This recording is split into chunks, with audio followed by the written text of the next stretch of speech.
Good evening friends. അപ്പോൾ new മാത്സിൻ്റെ sub district level question paper സോൾവിങ്ങിൻ്റെ രണ്ടാമത്തെ വീഡിയോ ആണിന്ന്. നമ്മളിതിൻ്റെ ഒരു 3-4 ക്വസ്റ്റ്യൻസ് ഓൾറെഡി നമ്മൾ ഡിസ്കസ് ചെയ്ത് കഴിഞ്ഞു. ഇന്നും അതുപോലെ കുറച്ച് ക്വസ്റ്റ്യൻസ് നമ്മൾ ഡിസ്കസ് ചെയ്യുന്നതായിരിക്കും. ഓക്കെ ആണല്ലോ? അപ്പോൾ നമ്മുടെ ഫസ്റ്റ് ക്വസ്റ്റ്യൻ നോക്കിയേ.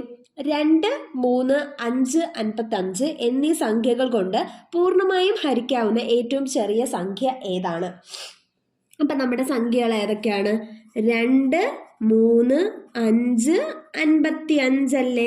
ഈ നമ്പേഴ്സ് കൊണ്ട് കംപ്ലീറ്റ് ആയിട്ട് നമുക്ക് ഡിവൈഡ് ചെയ്യാൻ പറ്റുന്ന ഏറ്റവും ചെറിയ നമ്പർ ഏതാണ് എന്നാണ് ചോദ്യം. ഏറ്റവും ചെറിയ നമ്പർ ഏതാണ് എന്നാണെങ്കിൽ നമ്മൾ എന്ത് ചെയ്യും? ഇതിൻ്റെ LCM ആദ്യം കാണും. ഓക്കെ, നമുക്ക് ആദ്യം LCM കാണാം. ദേ നോക്കിക്കേ, ഞാൻ ഇതിൻ്റെ LCM കാണാൻ പോവാം. ഞാൻ ആദ്യം 5 കൊണ്ട് ഇതിൻ്റെ LCM കാണാൻ പോകും. കാര്യം 5ഉം 55ഉം ഉണ്ടല്ലോ. അപ്പം ഞാൻ 5 കൊണ്ട് LCM കാണാൻ പോയാൽ 2, 3, ഒരു വട്ടം 11 വട്ടം. ഇനി നമുക്ക് മുന്നോട്ട് പോകാനൊന്നുമില്ലല്ലോ. ഇനി നമുക്കിത് തമ്മിൽ മൾട്ടിപ്ലൈ. ഇതിൻ്റെ LCM എന്ന് പറയുന്നത് എന്തായിരിക്കും?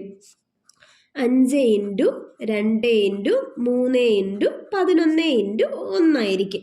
5 × 2 എത്രയാണ് കൂട്ടുകാരെ? 10 ആണ്. ഇതെന്ന് പറയുന്നത് എന്തായിരിക്കും? 10 ആണ്. ഇനി ഈ 10 × 3 എന്ന് പറയുന്നത് എത്രയായിരിക്കും? 30 ആയിരിക്കും. ഇനി ഈ 30 × 11 എന്ന് പറയുന്നത് എന്തായിരിക്കും? 330 ആയിരിക്കും അല്ലേ? നമുക്ക് എളുപ്പം പെട്ടെന്ന് മൈൻഡിൽ തന്നെ കാൽക്കുലേറ്റ് ചെയ്യാൻ പറ്റുന്നുണ്ട്. അപ്പം ഇനി നോക്കിയപ്പോൾ നമ്മുടെ LCM എന്ത് കിട്ടി? 330 എന്ന് കിട്ടി. ഇത്രയും നിങ്ങൾക്ക് മനസ്സിലായല്ലോ. അപ്പം നമ്മുടെ ചോദ്യം എന്തായിരുന്നു? ഏറ്റവും ഹരിക്കാൻ പറ്റുന്ന ഏറ്റവും ചെറിയ സംഖ്യ നമുക്ക് കിട്ടിയില്ലേ?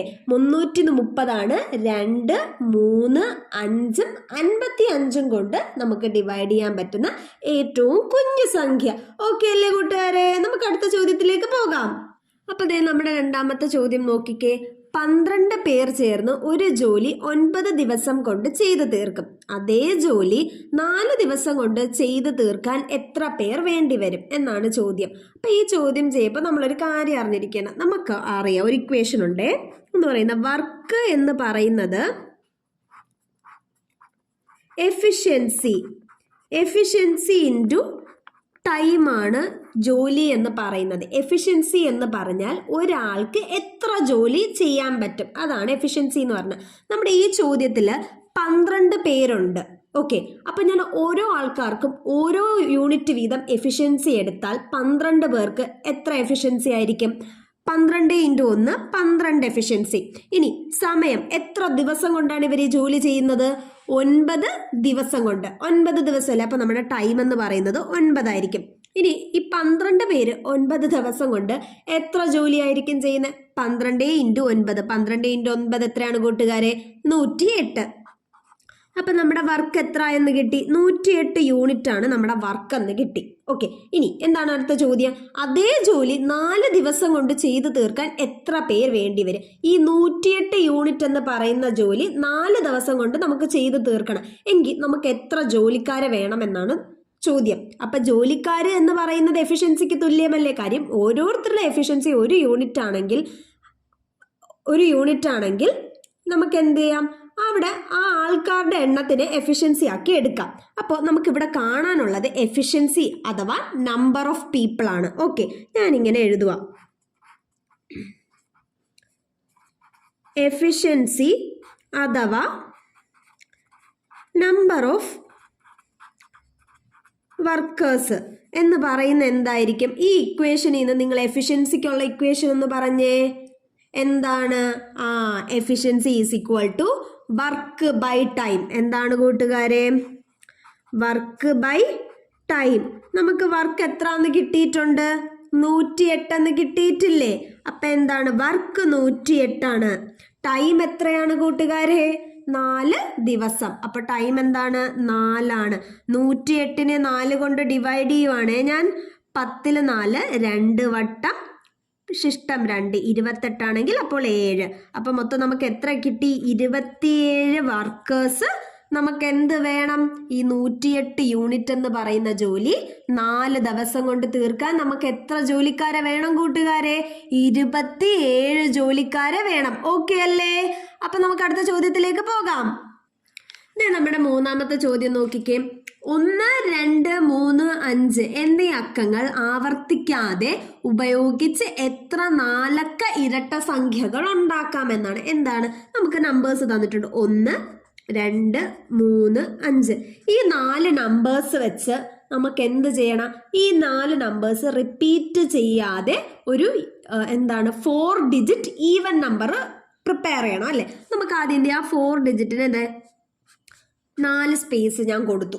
ഈ തന്നേക്കുന്ന 4 നമ്പേഴ്സ് വെച്ചിട്ട് വേണം 4 ഡിജിറ്റ് ഈവൻ നമ്പർ നോക്കാൻ. അപ്പൊ ഈവൻ നമ്പറിന്റെ പ്രത്യേകത എന്താണ്? അതിന്റെ യൂണിറ്റ് പ്ലേസിൽ ഒന്നെങ്കിൽ യൂണിറ്റ് പ്ലേസിൽ എന്തായിരിക്കും? ഈവൻ നമ്പേഴ്സ് ഒക്കെ ആയിരിക്കും വരുന്നത് അല്ലേ? അപ്പൊ ഇവിടത്തെ ഈവൻ നമ്പർ ആരാ? 2 മാത്രമല്ലേ ഉള്ളൂ. അപ്പൊ അതെ ഈവൻ നമ്പറിന് ആ 2നെ ഞാൻ ഇവിടെ അങ്ങ് വെച്ചു. ഓക്കെ, ഈ 2 ഇവിടെ ഫിക്സ്ഡ് ആണ്. ഇതിന് അങ്ങോട്ടും ഇല്ല ഇങ്ങോട്ടും ഇല്ല, അവിടെ തന്നെ ഇരുന്നോണം, അനങ്ങരുത്.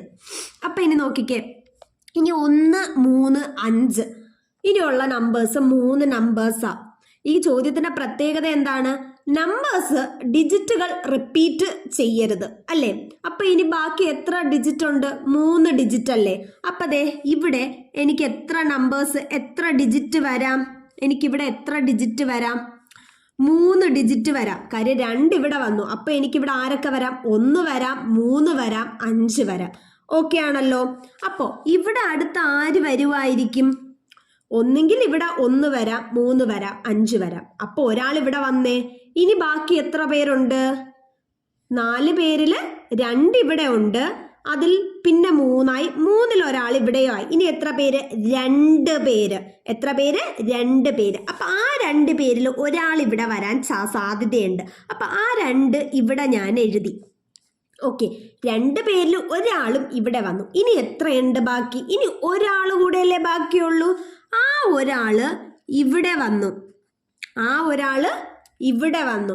ഓക്കെ അല്ലേ കൂട്ടുകാരെ? അപ്പൊ നമ്മുടെ ഇവിടെ എന്ത് വരും? 3 സംഖ്യയിൽ ഏതെങ്കിലും ഒരാൾ വരും. ഇവിടെ ബാക്കി വന്ന 2ൽ ഒരാൾ വരും. ഇവിടെ അവസാനത്തെ ഒരാൾ വരും. ഈവൻ നമ്പർ ആയതുകൊണ്ട് കൂട്ടത്തിൽ ഈവൻ നമ്പർ ആയ 2 യൂണിറ്റ് പ്ലേസിൽ തന്നെ കാണും. ഓക്കെ അല്ലേ? ഇനി എന്തായിരുന്നു ക്വസ്റ്റ്യൻ? എത്ര 4 ഇരട്ട സംഖ്യകൾ ഇവിടെ ഉണ്ടാക്കാന്നല്ലേ? ഇത് തമ്മിൽ നമ്മൾ എന്ത് ചെയ്താൽ മതി? ഈ 3 നമ്പേഴ്സ്, അതായത് ഈ 3 എണ്ണം തമ്മിൽ മൾട്ടിപ്ലൈ ചെയ്താൽ മതി. അപ്പൊ എന്താണ്? 3 × 2 × 1. അപ്പൊ എത്രയാണ്? 3 × 2 6 × 6 × 1 എത്രയാണ്? 6. അപ്പൊ നമുക്ക് മൊത്തം ഈ തന്നേക്കുന്ന 4 ഡിജിറ്റിന് നമ്പേഴ്സ് റിപ്പീറ്റ് ചെയ്യാത്ത ഈവൻ നമ്പർ ആയിട്ടുള്ള 4 ഡിജിറ്റ് നമ്പേഴ്സ് എത്ര എണ്ണം പ്രിപ്പയർ ചെയ്യാം? 6 എണ്ണം പ്രിപ്പയർ ചെയ്യാം. ഓക്കെ അല്ലേ കൂട്ടുകാരെ? നമുക്ക് അടുത്ത ചോദ്യത്തിലേക്ക് പോകാം. ഇതേ കൂട്ടുകാരെ, അപ്പൊ നമ്മുടെ 4ാമത്തെ ചോദ്യമാണെന്ന്. ചോദ്യം നോക്കിക്കേ. 8, 7, 5, 4, 3, 4നോട് ഏറ്റവും ചെറിയ ഏതു സംഖ്യ കൂട്ടിയാൽ 9ന്റെ ഗുണിതമാകും എന്നാണ് ചോദ്യം. നമുക്ക് ആ നമ്പർ ഇങ്ങോട്ടൊന്ന് എഴുതാം.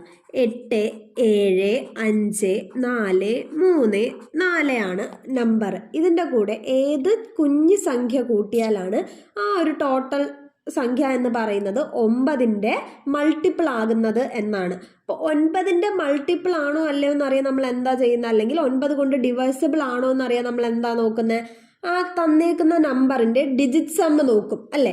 ഡിജിറ്റ് സമ്മ് 9ഓ 9ന്റെ മൾട്ടിപ്പിളോ ആണെങ്കിൽ എന്തായിരിക്കും? 9 കൊണ്ട് ഡിവിസിബിൾ ആയിരിക്കും. ഓക്കെ, അപ്പൊ നമുക്ക് ആദ്യം ഈ തന്നേക്കുന്നതിന്റെ ഡിജിറ്റ് സമ്മ് എടുക്കാം. ഓക്കെ, ആദ്യം ഞാൻ എല്ലാത്തും നടുക്ക് പ്ലസ് ഇട്ട് കൊടുത്തേ, എഴുതാൻ വയ്യാത്തോണ്ട. അപ്പൊ നമുക്കിനി ഇതിന്റെ ഡിജിറ്റ് സമ്മ് നോക്കാം. 7, 3, 10 ഓക്കെ, 10 + 8 18 18 + 4 22 22 + 5 27 27 + 4 31. അപ്പം എന്ത് കിട്ടി? ഡിജിറ്റ് സമ്മ് ഞാൻ ഒന്നുകൂടെ ഇവിടെ 8 + 7 + 5 + 4 + 3 + 4 എന്ന് പറയുന്നത് എത്ര കിട്ടി? 31 എന്ന് കിട്ടി. ഇനി ഇതിൻ്റെ കൂടെ എനിക്ക് എത്ര കൂടെ സോറി വയ്യാത്തോണ്ടാണേ. അപ്പോൾ 31 കിട്ടി ഡിജിറ്റ് സം. ഈ ഡിജിറ്റ് സമ്മിൻ്റെ കൂടെ എനിക്കിനി എത്ര കൂടെ കൂട്ടിയാൽ എന്താണ് 9ന്റെ മൾട്ടിപ്പിൾ കിട്ടും? 31നോട് അല്ലെങ്കിൽ 30 ചേർന്ന് വരുന്ന ഏതാണ് നമ്മുടെ 9ന്റെ ഒരു മൾട്ടിപ്പിളത്തിന് അടുത്ത് കിടക്കുന്നത്? ഒന്നെങ്കിൽ നമ്മൾ 27 പോകണം, അത് കുറയ്ക്കാനായിരിക്കും, അല്ലെങ്കിൽ 36 ഇനി 36 ഉള്ളത്. അപ്പം ഇനി 31 കൂടെ എത്ര കൂട്ടിയാൽ നമുക്ക് 36 കിട്ടും? 5 കൂടെ കൂട്ടിയാൽ കിട്ടുമല്ലേ? അപ്പം എന്താണ് 31 പ്ലസ് 5 കൂടെ കൂട്ടുമ്പോൾ എത്ര കിട്ടും? 36 കിട്ടും. ഈ 36 എന്ന് പറയുന്നത് എന്താണ്? 4 × 9 അല്ലേ? അപ്പോൾ നമ്മുടെ ചോദ്യം എന്താണ്? 9 ഏറ്റവും ചെറിയ ഏത് സംഖ്യ കൂട്ടിയാലെന്നാണ്. അപ്പോൾ ഏറ്റവും ചെറിയ ഏത് സംഖ്യ കൂട്ടിയാലാണ് ഈ തന്നേക്കുന്ന നമ്പർ 9ന്റെ ഗുണിതമാകുന്നത്? 5 കൂട്ടിയാലാണ്. ഏതാണ് കൂട്ടുകാരെ? 5. ഓക്കെ അല്ലേ? അപ്പോൾ അതേ കൂട്ടുകാരെ, നമ്മുടെ 5ാമത്തെ ചോദ്യമാണ്. 5ാമത്തെ ചോദ്യം എന്താ? ഒരു സമചതുരത്തെ ചെറിയ സമചതുരങ്ങളായി ഭാഗിച്ചിരിക്കുന്നു. ചിത്രത്തിൽ ആകെ എത്ര സമചതുരങ്ങളുണ്ട് എന്നാണ് ചോദ്യം. നമ്മുടെ സമചതുരം സ്ക്വയർ നോക്കിക്കേ. ഇതിൽ എത്ര റോസ് ആൻഡ് കോളംസ് ഉണ്ട്? 1 2 3 4 1 2 3 4. അപ്പം 4 × 4 ആയിട്ടുള്ള റോസ് ആൻഡ് കോളംസ് ഉള്ള ഒരു സ്ക്വയർ ആണ്. അപ്പം ഇതിൻ്റെ മൊത്തം ഈ നമ്മൾ ഈ ഡിവൈഡ് ചെയ്തേക്കുന്നതിൽ ടോട്ടൽ എത്ര സ്ക്വയേഴ്സ് ഉണ്ട് എന്ന് കണ്ടുപിടിക്കാനായിട്ട് നമ്മൾ എന്ത് ചെയ്താൽ മതി എന്നറിയോ? ഇതേ നോക്കിക്കോ. ടോട്ടൽ നമ്പർ ഓഫ് സ്ക്വയേഴ്സ് എന്ന് പറയുന്നത് 4 square plus 3 square plus 2 square plus 1 square ആണ്. ഈ 4 സ്ക്വയർ എന്തുകൊണ്ട് എടുത്തു എന്ന് വെച്ചാൽ ഇത് 4 വെച്ച് ഡിവൈഡ് ചെയ്തേക്കുന്ന ഒരു സ്ക്വയർ ആയതുകൊണ്ടാണ്. കാര്യം 4 റോസും 4 കോളംസ്. ഇപ്പൊ 5 റോസ് ആൻഡ് 5 കോളംസ് ഉള്ളായിരുന്നെങ്കിൽ 5 square plus 4 square plus 3 square plus 2 square നമ്മൾ ഇതുപോലെ ചെയ്തേനെ. ഓക്കെ, നമുക്ക് ചെയ്യാമല്ലോ. 4 സ്ക്വയർ എത്രയാണ്? 16 plus 3 square 9 plus 2 square 4 plus 1 square 1. 16 plus 9 25. 25 plus 4 29 plus 1 30. അപ്പോൾ നമ്മുടെ ഈ തന്നേക്കുന്ന 4 × 4 ആയിട്ട് ഡിവൈഡ് ചെയ്തേക്കുന്ന സ്ക്വയറിൽ ടോട്ടൽ എത്ര സ്ക്വയേഴ്സ് ഉണ്ട് കൂട്ടുകാരെ? മൊത്തം 30 സ്ക്വയേഴ്സ് ഉണ്ട്. എത്ര സ്ക്വയേഴ്സ് ഉണ്ട്? 30 സ്ക്വയേഴ്സ്. ഓക്കെ അല്ലേ കൂട്ടുകാരെ? അപ്പോൾ നമ്മൾ ഇന്ന് എന്താണ് 2ാമത്തെ പാർട്ടാണ് sub district level question paper സോൾവിങ്ങിൻ്റെ ചെയ്തേക്കുന്നത്. ഇന്നൊരു 5 ക്വസ്റ്റ്യൻസ് നമ്മൾ ചെയ്തിട്ടുണ്ട്. അപ്പോൾ ബാക്കിയുള്ള ക്വസ്റ്റ്യൻസ് ഒക്കെ ആയിട്ട് ഞാൻ എന്ത് ചെയ്യും? അടുത്തൊരു വീഡിയോ ഉടനെ തന്നെ അപ്ലോഡ് ചെയ്യുന്നതായിരിക്കും. അപ്പോൾ നിങ്ങൾ എന്ത് ചെയ്യുക? മറക്കാതെ ക്വസ്റ്റ്യൻസ് ഒക്കെ ചെയ്ത് പഠിച്ചിട്ട് വേണം എക്സാമിന് പോകാൻ വേണ്ടി. ഓക്കെ ആണല്ലോ? അപ്പോൾ എന്ത് ചെയ്യുക? വീഡിയോ ഇഷ്ടപ്പെട്ടെങ്കിൽ ലൈക്ക് ചെയ്യുക, നിങ്ങളുടെ ഫ്രണ്ട്സിനൊക്കെ ഷെയർ ചെയ്യാൻ. ഇതുവരെ സബ്സ്ക്രൈബ് ചെയ്യാത്തവർ പ്ലീസ് സബ്സ്ക്രൈബ് ചെയ്യുക. നമുക്ക് അടുത്ത വീഡിയോയിൽ കാണാം. Tata, bye bye.